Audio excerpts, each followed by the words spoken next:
दोस्तों एक ऐसा मंदिर जहाँ आज भी भगवान श्री कृष्ण का दिल रखा हुआ है और वह आज भी धड़कता है। तो दोस्तों पुरी में स्थित जगन्नाथ जी का मंदिर, जो कि इतना रहस्यमय मंदिर है, जिसके रहस्यों को बड़े से बड़े वैज्ञानिक ने सुलझाने की कोशिश की, लेकिन आज तक वह इसके रहस्यों को सुलझा नहीं पाए हैं। तो चलिए दोस्तों आज जानते हैं भगवान जगन्नाथ जी के मंदिर के रहस्यों के बारे में। तो दोस्तों जब भगवान श्री कृष्ण एक पेड़ के नीचे निद्र अवस्था में लेटे हुए थे, तभी वहाँ एक जरा नाम का शिकारी शिकार कर रहा होता है और वह भगवान श्री कृष्ण के चमकते हुए पैरों को देख करके समझता है कि यह मेरा शिकार है। और वह जो जरा नाम का शिकारी था अपना तीर को उस दिशा में चला देता है, और जब वह तीर भगवान श्री कृष्ण के पैरों में जा कर के चुभ जाता है तो उसी क्षण भगवान श्री कृष्ण की मृत्यु हो जाती है। और जब वह जरा नाम का शिकारी भगवान श्री कृष्ण के पास जाकर के देखता है कि यह मैंने क्या कर दिया, तो वह बहुत ही रोना और विलाप करने लग जाता है। तभी वह भगवान श्री कृष्ण से क्षमा मांगता है, लेकिन भगवान श्री कृष्ण कहते हैं कि तुम मेरा अंतिम संस्कार अच्छे से कर देना।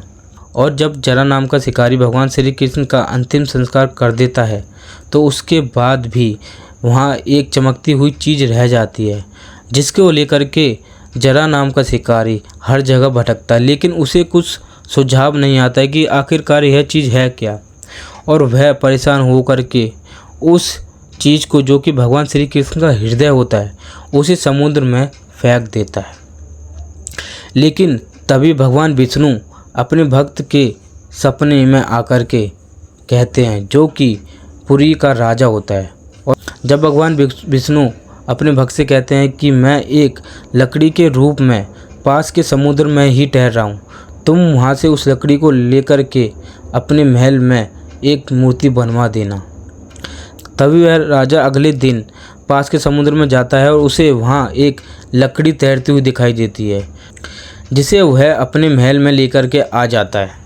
महल में लाने के बाद वह कई सारे मूर्तिकारों को बुलाता है, लेकिन कोई भी मूर्तिकार उस लकड़ी से किसी भी प्रकार की मूर्ति नहीं बना पाता है। तभी एक झोला टांगे हुए एक मूर्तिकार आता है और उस राजा से कहता है कि मैं इस लकड़ी से मूर्तियाँ बना दूंगा, लेकिन मेरी कुछ शर्तें हैं। तभी वह मूर्तिकार राजा से कहता है कि मैं एक कमरे में इस लकड़ी से मूर्ति बनाऊंगा, लेकिन जब तक मैं इस लकड़ी से मूर्तियाँ बना करके ख़त्म ना कर दूं, जब तक कोई भी मेरे कमरे के अंदर नहीं आएगा और ना ही कोई भी व्यक्ति इसे मुझे बनाते हुए देखेगा। यह शर्त सुनने के बाद राजा सहमत हो जाता है और उसे एक अलग से कमरा दे देता है और वह मूर्तिकार अपना काम शुरू कर देता है। लेकिन कुछ महीने बीतने के बाद राजा की पत्नी के मन में शक आने लग जाता है कि यह मूर्तिकार मूर्ति बना भी रहा है कि नहीं, और वह बार बार राजा से कहते हैं कि आप एक बार इसे देखिए कि यह मूर्ति बना भी रहा है कि नहीं। राजा के लाखों बार मना करने के बाद भी राजकुमारी उस दरवाजे को खुलवा देती है, जिसके बाद वह मूर्तिकार वहाँ नहीं होता है और भगवान जगन्नाथ की अधूरी मूर्ति वहाँ पर बनी हुई दिखाई देती है, जिसको देखने के बाद राजा आश्चर्य में रह जाता है और वह उन्हीं अधूरी मूर्तियों को ही स्थापित कर देता है, जिसके बाद भगवान जगन्नाथ मंदिर की स्थापना हुई, जिसे आज हम जगन्नाथ मंदिर के नाम से जानते हैं। तो दोस्तों यह मंदिर इतना रहस्यमय है कि इस मंदिर का ध्वज कभी भी हवा की सीधी दिशा में नहीं लहराता है।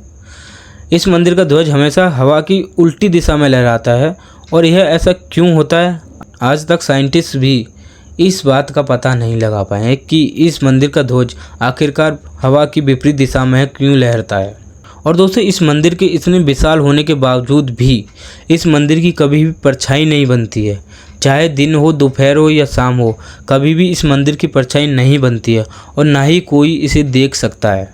और दोस्तों इस मंदिर में लाखों करोड़ों कितने भी भक्त आ जाएं, इस मंदिर का प्रसाद कभी भी ख़त्म नहीं होता है। दोस्तों जगन्नाथ मंदिर में 7 मटकों में प्रसाद बनाया जाता है, जो कि एक के ऊपर एक मटका रख कर के प्रसाद बनाया जाता है।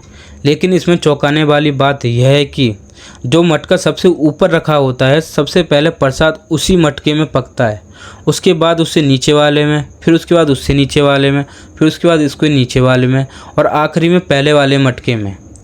लेकिन होना तो यह चाहिए कि सबसे पहले मटके में प्रसाद पके, फिर उसके बाद ऊपर वाले में, फिर उसके ऊपर वाले। लेकिन ऐसा नहीं, यहाँ बिल्कुल अलग होता है। और ऐसा क्यों होता है यह भी आज तक साइंटिस्ट पता नहीं लग पाए। और दोस्तों, इस मंदिर के दर्शन करने के लिए लाखों और करोड़ों भक्त बहुत ही दूर दूर से आते हैं। आप भी कभी जब जगन्नाथ मंदिर जाएं तो इस मंदिर को देखने के बाद आपके होश उड़ जाएंगे और आप भगवान जगन्नाथ की भक्ति में लीन हो जाएंगे। तो दोस्तों, आपको यह वीडियो कैसी लगी कमेंट में ज़रूर बताना, और ऐसी वीडियो के लिए मेरे चैनल को सब्सक्राइब जरूर करना।